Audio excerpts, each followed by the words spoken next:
Bonjour, salam alaikum wa Bonjour. rahmatullahi wa barakatuh. Alaykoum salam. Merci, cher Ajdir, Boubkar, d'avoir accepté de partager votre connaissance, votre expérience avec nous dans ce numéro de Islamic Finance Insights, les coulisses de la finance islamique. Nous savons que Merci à vous vous. vous intéressez à la finance islamique il y a belle lurette depuis 2005, si je ne me trompe pas. Vous êtes À peu près. chargé de projets d'institutionnalisation des finances islamiques, vous êtes analyste et auditeur charia, consultant en système d'information. Pour ne citer que ces compétences, pour ne pas vraiment vider de son contenu la première question que nous allons poser.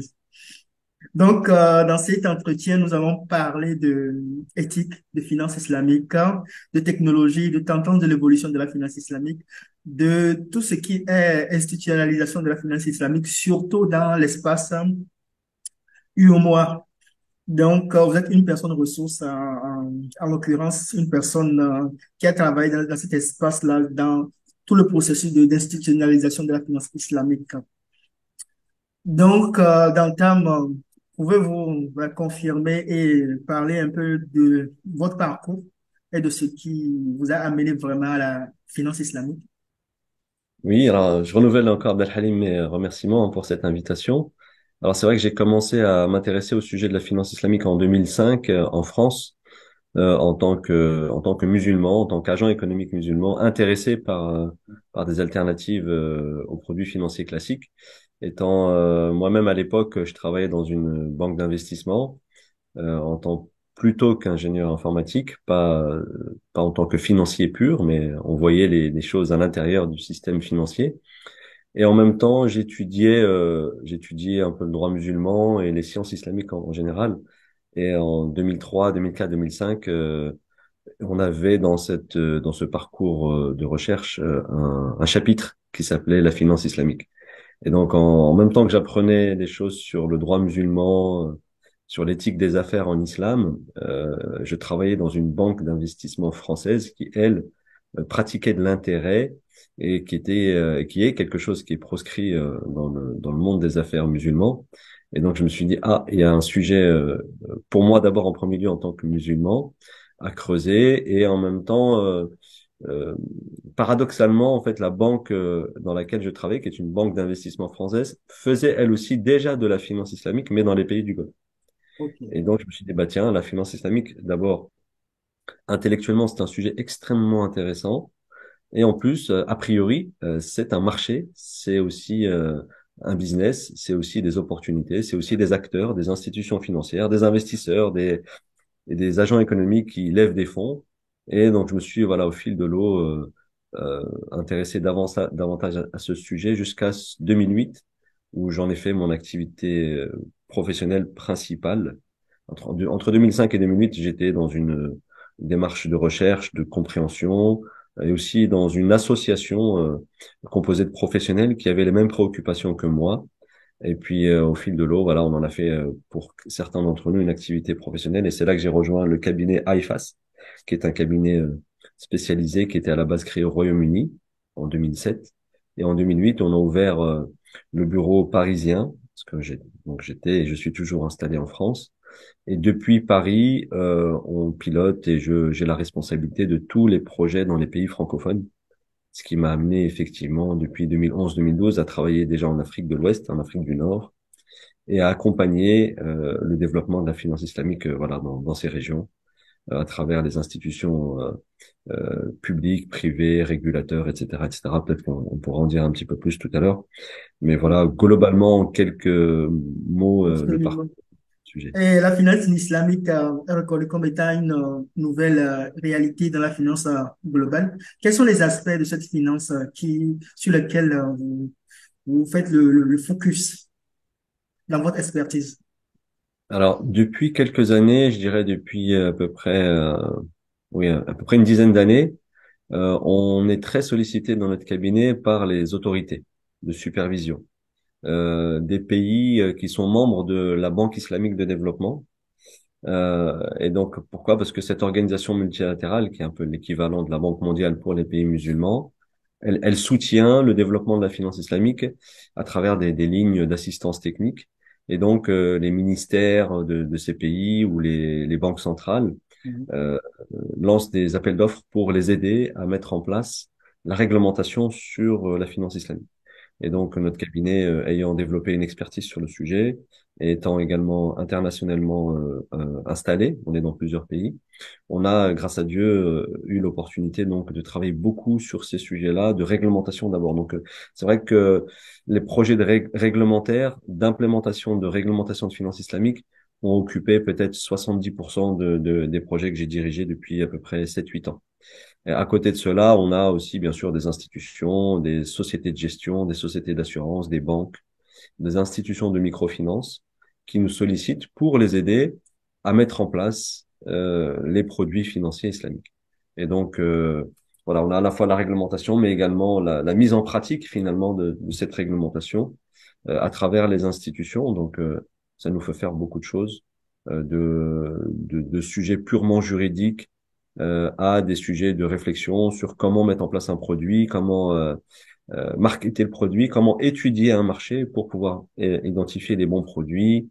Et puis bien sûr, il y a aussi tout le volet capital humain qu'il faut accompagner, qu'il faut former, il faut renforcer les capacités. Donc on fait aussi beaucoup de d'accompagnement sur ça à travers de la formation, que ce soit sur le terrain ou de la formation en ligne. Voilà, ça nous fait faire vraiment beaucoup de choses. Et puis vous l'avez également évoqué en introduction, on fait aussi beaucoup d'audits de conformité à la charia. Ok. C'est-à-dire que voilà, une fois que des produits sont mis en place, il y a tout un, comment dirais-je, une gouvernance à déployer dans une institution financière pour démontrer que le produit est objectivement conforme aux règles de la finance islamique. Et donc, il y a tout un dispositif à déployer de contrôle interne, de contrôle externe, etc. Et donc, nous, on est également amené beaucoup à faire de l'audit, audit charia, donc que ce soit pour des sociétés d'assurance, pour des banques, pour des asset managers, pour rassurer finalement les investisseurs et la clientèle sur le fait que les produits sont toujours conformes au cahier des charges de la finance islamique. Ok, merci. Pour nos auditeurs, ben, nos suiveurs de l'espace UMOA, je sais que IFAS a été un des cabinets qui a permis de conduire toute la réglementation. Quelle a été cette expérience-là? Vous pouvez un peu nous en dire un peu? Oui, alors c'est une expérience qui est vraiment très très intéressante et très riche, même en termes d'impact, parce que la particularité de l'UMOA, c'est que vous avez une banque centrale, une autorité de marché de capitaux, une autorité d'assurance, mais qui, contrairement à d'autres pays, l'UMOA, c'est une région. Et donc, lorsque Oui, l'on travaille avec la BCAO, l'on travaille avec l'AMF UMOA, ça concerne tout de suite 8 pays. Et donc, absolument. déjà, en termes d'impact pour nous, humain, c'est beaucoup plus intéressant que quand on travaille que sur un seul pays. Ça, c'est la première chose. Et il y a ces dynamiques aussi socio-culturelles, économiques, une zone économique avec la même monnaie, mais des fiscalités qui sont pas forcément partout alignées, et des pays qui sont majoritairement musulmans et des pays qui ne le sont pas. Et donc, il y a aussi comment dire, ce challenge de parler d'un sujet qui va parfois concerner quasiment tout le pays, comme le Sénégal, le Mali, le Niger, où tout le monde dit oui, finance islamique, on connaît, on en veut, etc. Et vous avez d'autres pays comme la Côte d'Ivoire, comme le Bénin, le Burkina Faso, où il y a peut-être un peu moins de musulmans, mais dont le Togo, par exemple, dont ils peuvent également être intéressés, mais à des niveaux différents. Ok. Donc, par exemple, il y a des pays comme le Sénégal où il y a des banques islamiques et de la microfinance islamique. Et il y a des pays comme le Togo où il n'y a pas de banque ni de microfinance, mais l'État a sollicité des instruments financiers islamiques pour se financer. Et donc, voilà, ce qui est intéressant, c'est vraiment cette particularité sociale, économique et dynamique économique d'une façon générale et politique. Et donc, la finance islamique vient un peu comme ça par-dessus, se faire sa petite place avec un intérêt grandissant sur le sujet parce que maintenant, la finance islamique fait partie du paysage réglementaire. Elle a complété la palette des instruments financiers classiques. Oui. Aujourd'hui, on a une réglementation donc pour les établissements de crédit à travers la BCAO, pour les SFD, les systèmes financiers décentralisés, donc des textes relativement clair et complet. Il y a aussi toute la partie comptable, les plans comptables spécifiques à la finance islamique. Il y a le dispositif prudentiel et au niveau des marchés de capitaux, l'AMF, UMOA, donc ex-CREPMF, en 2022 a également mis en place des textes pour les fonds d'investissement dits charia compatibles et des textes pour les émissions d'instruments financiers tels que des soukouk qui permettent aux États, aux grandes entreprises de lever des fonds. Et donc voilà, on a vraiment et puis il y a aussi le côté de l'assurance à travers le CIMA, CIMA, qui dépasse juste le MOA, mais qui a également intégré une composante Takaful, qui est l'assurance islamique. Donc on a vraiment tous les segments, microfinance, banque, assurance, marché de capitaux, aujourd'hui, qui ont une existence concrète dans la réglementation. Et puis d'un pays à l'autre, il y a un petit ou un gros marché à exploiter. Absolument. Voilà qui dénote de votre expertise, de votre bonne connaissance du terrain, de l'espace humain quant à l'aspect d'institutionnalisation de la finance islamique. D'une manière générale, la finance au niveau mondial, au niveau international a été touchée depuis les subprimes par des réalités qui nous ramènent à parler d'éthique. Quelle est votre vision de l'éthique en termes de finance? Est-ce à dire que les autres finances ne sont pas éthiques? Waouh. Là, dans votre question, on pourrait en parler pendant 2 heures. Euh, mais effectivement, bon, c'est important de définir ce qu'on entend par éthique. L'éthique, selon ma définition de façon assez simplifiée, c'est ce que je pourrais dire la morale sans Dieu. L'éthique, c'est les choses sur lesquelles les êtres humains sont d'accord, faisant fi de leurs convictions ou de leur religion personnelle. On est tous d'accord pour dire que soutenir l'industrie de l'armement, c'est pas bien, c'est mauvais. On est tous d'accord pour dire que soutenir tout ce qui nuit à la santé de l'être humain, c'est pas bien. On est tous d'accord pour dire que tout ce qui nuit à l'environnement aujourd'hui, tout ce qui détruit la planète, c'est pas bien. Donc, vous voyez, l'éthique, c'est quelque chose d'abord d'universel sur ce que les êtres humains, les hommes et les femmes, l'homme avec un grand H, sont d'accord pour dire que ça c'est bien et ça c'est pas bien.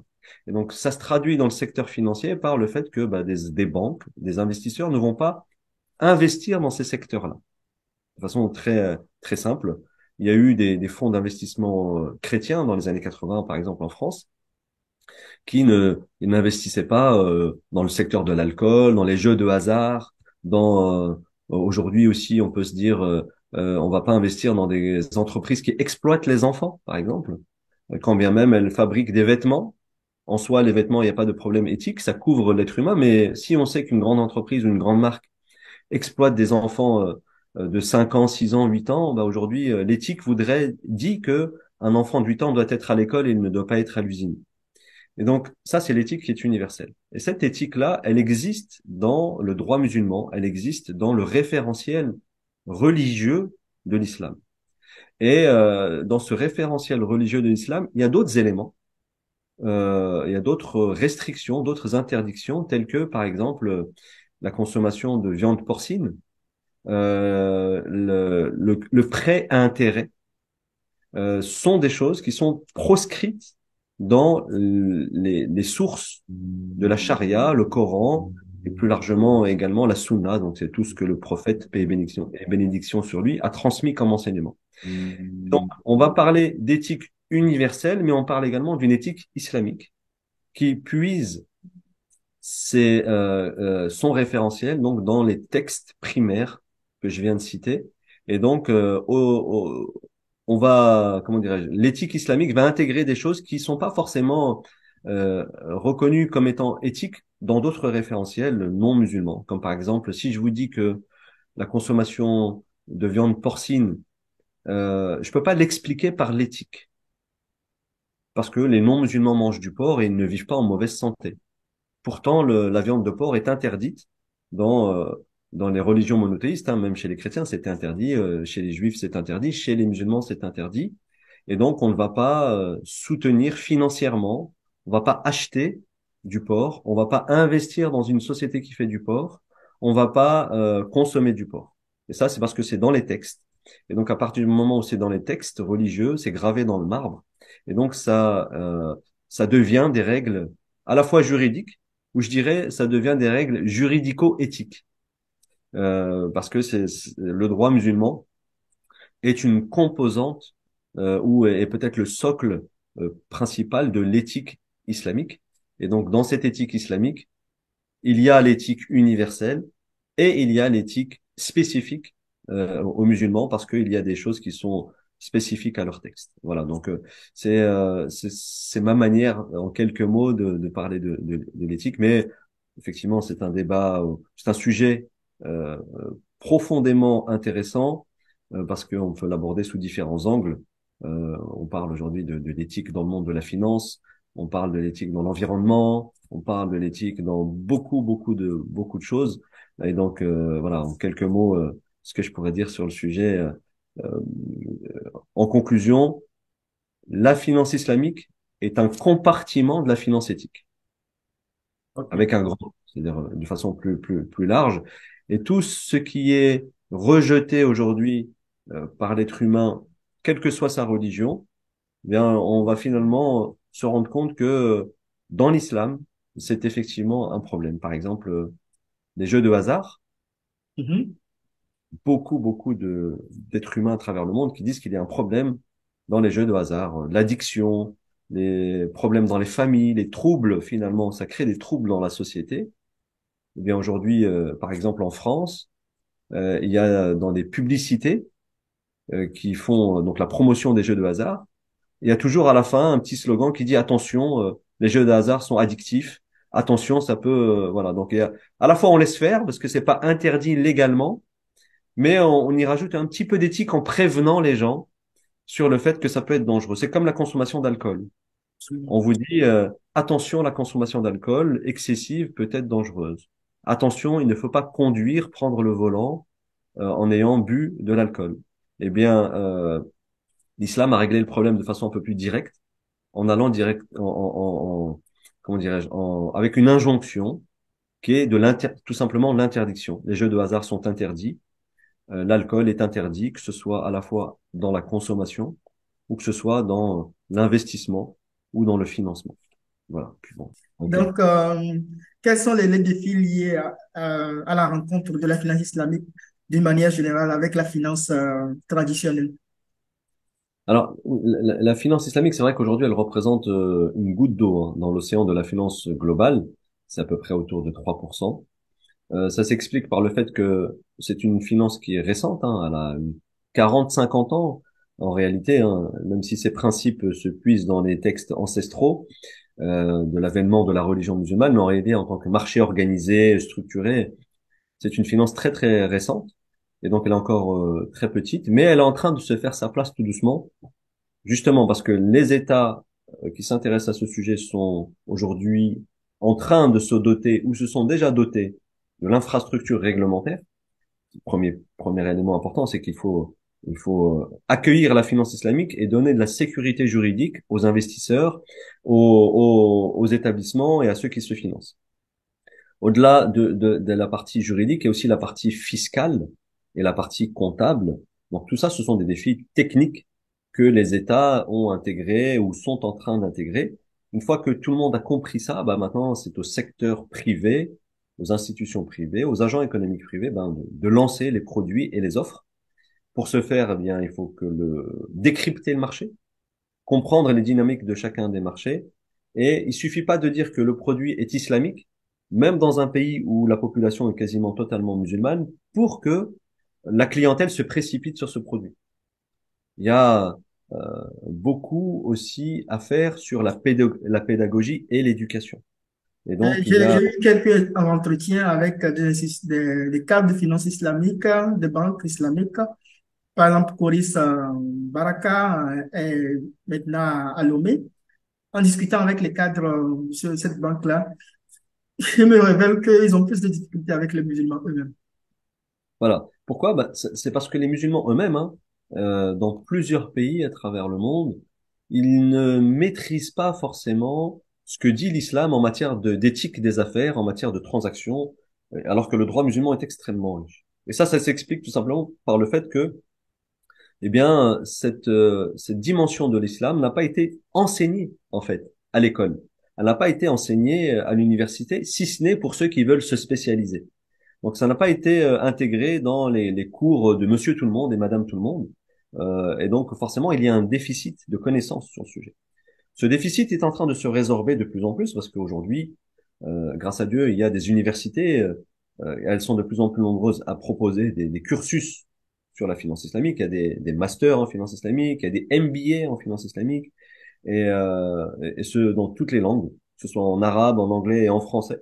Alors dans les pays francophones, ils sont les derniers à arriver sur le marché, donc ça prend un peu plus de temps, mais c'est en train de se faire. Au Absolument. Sénégal, au Sénégal, il y a eu un diplôme sur le sujet. Je sais qu'au Niger, il y a l'université islamique du Niger qui a également intégré ce cours à l'université. Donc, c'est en train de se faire sa place. Donc, aujourd'hui, on constate que l'intérêt est grandissant, que les gens comprennent que la finance islamique est une finance qui n'est pas que sociale, c'est également une finance qui fait du business comme la finance classique, avec des règles qui lui sont propres. Et bien sûr, dans l'islam, il y a une dimension sociale, caritative, qui dépasse juste le secteur de la finance. C'est vraiment plus globalement l'économie dans laquelle euh, l'agent économique musulman, à partir du moment où il a atteint une certaine richesse, il doit donner le droit du pauvre à travers ce qu'on appelle la zakat. C'est Absolument. un pilier, c'est un pilier de l'islam. Mais c'est pas un produit financier qu'on va trouver à la banque. La zakat, c'est vraiment quelque chose qui dépasse la banque. Ça nous concerne tous à partir du moment où on est éligible, on doit payer. Donc il y a ce rapport de l'agent économique musulman avec l'argent qui est en train de plus en plus d'être connu dans ses règles, dans ses fondements. Et ce qui fait que, bah, aujourd'hui, grâce à Dieu, les gens comprennent de plus en plus. Mais il y a encore un travail important à faire de pédagogie et d'éducation. Mais j'ai envie de dire que c'est un travail qui est à faire en permanence. Et en même temps, bah voilà, la finance islamique, elle prend des parts de marché tout doucement. Par exemple, au Sénégal, il y a, il y a quelques années, la Banque islamique du Sénégal n'avait que quelques agences. Aujourd'hui, elle fait partie des banques les plus dynamiques du pays. Absolument. Voilà. Parce qu'il y a aussi des investisseurs, des actionnaires qui réinjectent. Il y a une confiance également du marché. Pareil au Niger. Et il y a un autre phénomène intéressant, c'est que les banques classiques développent aussi, vous avez parlé de Coris El Baraka, Mhm. avant tout Coris c'est un groupe bancaire conventionnel qui a lancé une activité islamique. Donc on a les établissements 100% islamiques et on a les établissements conventionnels qui ont lancé ce qu'on appelle dans le contexte de l'UMOA des branches islamiques. Et donc à partir du moment où une grande banque conventionnelle qui a des muscles solides Absolument. euh, lance une branche islamique, eh bien, ça prouve qu'il y a du potentiel et que peut-être demain, imaginons, hein, ça marchera tellement bien que bah, la banque conventionnelle va peut-être carrément se convertir à l'islamique parce que le business l'invite à le faire ou l'incite à le faire. Et donc, c'est tout le mal qu'on peut souhaiter, entre guillemets, bah, c'est que la finance islamique se développe et que de plus en plus d'acteurs s'y mettent, sachant que c'est peut-être important de le souligner dans le cas où il y a des autorités qui nous écoutent, euh, ça reste une finance, c'est un business et qu'il n'y a pas d'idéologie derrière, il n'y a pas de prosélytisme derrière, c'est important de le souligner, et que la finance islamique n'est pas réservée aux musulmans. Ok. Et, C'est une question vraiment très prégnante. C'est une question voilà. qui revient, en fait. La finance islamique s'adresse à tout le monde à partir du moment où les parties qui sont dans un contrat acceptent les règles du jeu. Si tu veux un financement islamique, bien sûr, tu ne pourras pas le solliciter pour une activité qui n'est pas conforme aux règles de l'islam. Mais si tu es, je sais pas moi, dans les télécoms, dans l'énergie, dans l'informatique, dans les services à la personne, etc., etc., tu as besoin de financement. Et une banque islamique peut te financer. Elle va pas te demander quelle est ta religion avant de te faire ton financement. Elle va pas te demander est-ce que tu pries les 5 prières par jour avant de te financer. Non, elle va regarder ton business plan. Elle va regarder les opportunités que tu lui proposes. Et bien sûr, elle va regarder ta solidité financière, ta solvabilité comme n'importe quelle autre banque. Et Absolument. si tu es intéressant, si tu réponds à ces critères-là, eh bien, elle va te financer et exiger les garanties et et tout ce qu'il faut pour un établissement financier pour garantir le succès de l'opération, tout simplement. OK. Et parlant de rentabilité, de succès, quelle est l'analyse que vous faites de la contribution de par votre expérience sur le terrain actuel de l'évolution de la finance islamique, de la contribution de cette finance-là à nos économies africaines? Alors, c'est peut-être trop tôt pour tirer des bilans chiffrés. En tout cas, euh, ce qu'on peut dire, c'est qu'il y a de plus en plus d'acteurs qui se lancent dans le sujet. Alors, j'ai pas regardé les derniers rapports de la BCAO, mais lorsqu'il y a encore 5, 6 ans, il y avait que une institution de microfinance ou une banque islamique ici ou là. Aujourd'hui, on constate qu'il y a de plus en plus de demandes d'agrément à la BCAO, que la BCAO a attribué, a délivré de, je sais pas, peut-être une quinzaine ou une vingtaine. Alors, j'ai plus les chiffres, hein. J'invite les auditeurs à Actuellement, regarder il y a dans l'espace de mois 17 institutions de finance islamique à 17. et deux ou trois full banques islamiques et les autres qui sont des définés de finance islamique. Voilà. Et Donc, la Banque islamique du Niger, la Banque islamique du Sénégal aussi. Et dans cette masse de décisions de finances islamiques, Baraka vient un peu en tête avec ses filiales dans les pays. c'est ça, c'est ça. Donc, c'est des filiales ou des succursales. Mais Merci. bon, peu importe. Effectivement, il y a de plus en plus il y a de plus en plus de produits financiers islamiques et ça prouve que l'intérêt, il est grandissant. Et puis, il faut pas aussi oublier le fait que les États se sont financés à travers les instruments de la finance islamique tels que le Sénégal, le Togo, on en a parlé tout à l'heure, et la Côte d'Ivoire. Voilà les sous-coups. Et à travers ce qu'on appelle les soukouk, effectivement. Donc, il y a des opportunités à travers la finance islamique qui permettraient de répondre donc aux besoins des différents agents économiques, que ce soit le ménage pour financer des besoins de consommation, que ce soit une entreprise pour financer son cycle d'exploitation ou ses investissements, donc son développement, ou que ce soit les États pour financer les projets d'infrastructure ou d'autres projets d'entreprises publiques ou semi-publiques. Donc voilà, la finance islamique vient vraiment compléter hein, le paysage financier traditionnel. Alors, les opportunités qu'elle peut apporter, on le verra, on pourra chiffrer ça dans 5 ans, dans 10 ans, mais en tout cas, elle peut élargir la base des investisseurs, à la fois localement, régionalement, et bien sûr, elle peut également attirer des investisseurs étrangers, tels que les pays du Golfe, qui eux aussi font de la finance islamique depuis très longtemps, tels que la Turquie, qui elle aussi s'intéresse à la finance islamique, ou tels que certains pays du Maghreb qui pourraient demain, pourquoi pas aussi, on sait qu'il y a de très bonnes relations entre le Maroc et l'Afrique. Bon, voilà. Tout ça, on le verra dans quelques années. Maintenant que l'infrastructure réglementaire, elle est là, qu'on a la réglementation, qu'on a la comptabilité, qu'on a la fiscalité, qu'on a tout ce qui est dispositif prudentiel. Voilà. J'ai envie de dire que le terrain, il est prêt. Maintenant, les C'est-à-dire, joueurs doivent, il voilà, ils est doivent prêt entrer. Voilà. du point de vue Le de la terrain est technologie prêt. aussi. Voilà. Oui, bien sûr. La technologie n'est qu'un outil. La technologie n'est qu'un outil. Il faut que la réglementation soit prête à recevoir tout ça. Donc, le terrain est prêt. Maintenant, les joueurs doivent rentrer sur le terrain et jouer les compétitions, la Ligue des Champions, etc., etc., et que le meilleur gagne. Parce qu'il faut effectivement, il y a des parts de marché à prendre qui sont aujourd'hui inexploitées. Et le continent africain, de toute façon, en tant que continent, est le continent de l'avenir. Aujourd'hui, tout le monde s'accorde à le dire. Et donc, il y a de l'investissement qui va venir, il y a de la croissance, il y a de la ressource, à la fois dans les terres, mais également dans les hommes et les femmes du continent africain. Et donc, voilà, la finance islamique vient compléter et apporter des opportunités à chacun de ces agents économiques. Cela me permet de chuter sur la dernière question, sur les conseils que vous donneriez aux professionnels, aux personnes qui voudraient vraiment prendre la finance islamique comme un centre d'intérêt.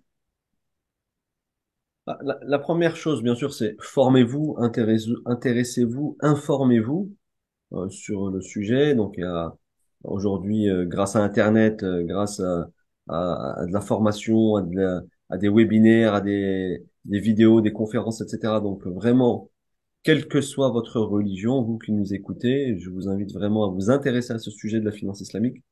D'abord parce que intellectuellement, il est extrêmement riche. Il La finance islamique, comme je le répète souvent, propose une boîte à outils différente de la finance traditionnelle.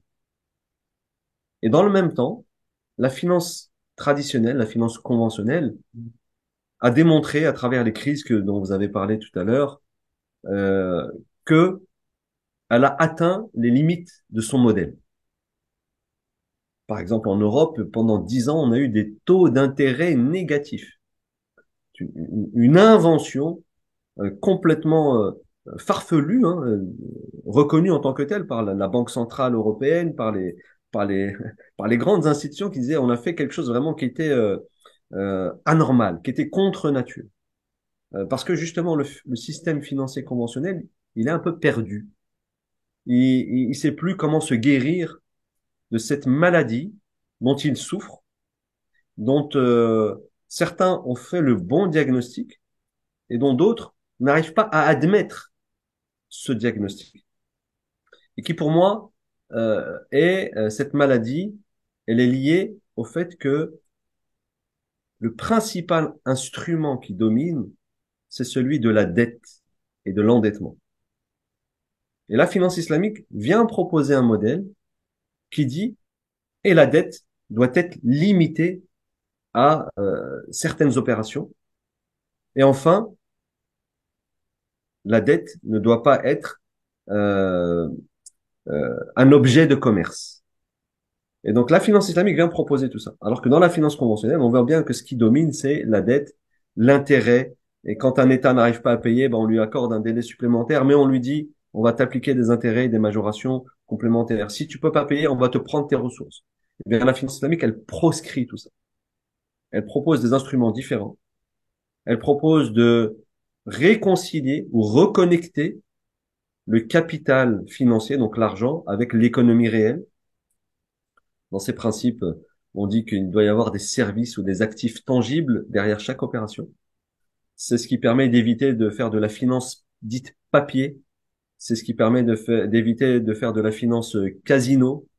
Euh, et donc voilà, la finance islamique vraiment, elle propose un modèle, une alternative euh, à la finance classique. Et donc, elle invite tout à chacun à venir discuter avec elle, à venir prendre connaissance de ce qu'elle propose. Et puis, si ça plaît, bah, après, ça devient un instrument naturel, tout comme la finance conventionnelle a été à un moment donné la finance connue de tous et elle s'est développée. Bah, la finance islamique vient compléter tout ça. Ok, merci beaucoup, Monsieur Adjir Boubker, pour avoir accepté de faire cet entretien avec nous, où nous avons parlé de éthique, nous avons parlé de institutionnalisation de la finance islamique. Votre dernier mot, je crois bien savoir à la suite que pour vous, la finance islamique est une bonne alternative à la finance conventionnelle, n'est-ce pas? Oui, bien sûr. C'est subjectif de ma part de dire qu'elle serait bonne parce que j'ai les pieds et les mains dedans depuis 15 ans maintenant, voire même un peu plus. Donc, oui, elle est intéressante. Et puis, en plus, un dernier mot aussi, peut-être sur ce que aujourd'hui, tout ce que la technologie peut apporter au sujet. Parce que la finance islamique aujourd'hui, on le disait, elle est en train de grandir tout doucement. Et puis ceux qui sont dedans depuis très longtemps ont aussi compris quelles sont les choses à améliorer, quelles sont les choses à ajuster. Et à travers la technologie, aujourd'hui, on peut aussi euh, considérer que la finance islamique va pouvoir toucher des populations et contribuer également à l'inclusion financière dans les pays africains à travers l'outil technologique. Donc voilà, vraiment la finance islamique peut être maintenant à travers les différents canaux et donc apporter sa contribution au développement économique de tous les États. Il faut juste être conscient qu'elle existe et qu'elle est comment dirais-je je vais pas dire la solution, mais une des solutions Donc, qui va il faut permettre. être conscient que la finance islamique existe, qu'elle est une des solutions dans la finance globale. C'est sur ces mots que nous allons encore vous remercier d'avoir accepté de faire cet entretien. C'est tout à notre honneur dans les polices de la finance islamique de ce numéro de Islamic Finance Insight. Encore une fois, Monsieur Adjir Boubacar, merci d'avoir accepté notre invitation. Merci à vous, Abdelhalim. L'honneur est pour moi et mes amitiés à tous mes frères et mes sœurs ouest-africains.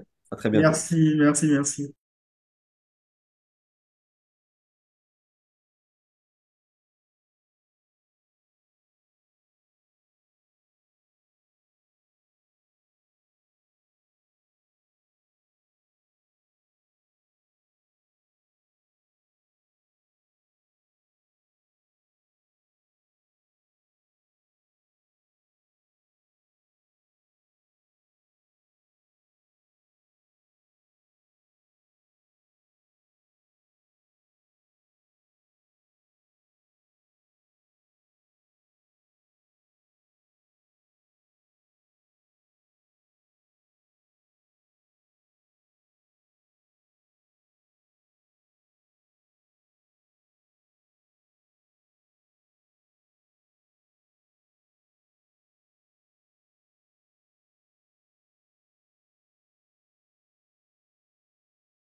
Mais je ne vais pas couper en même temps.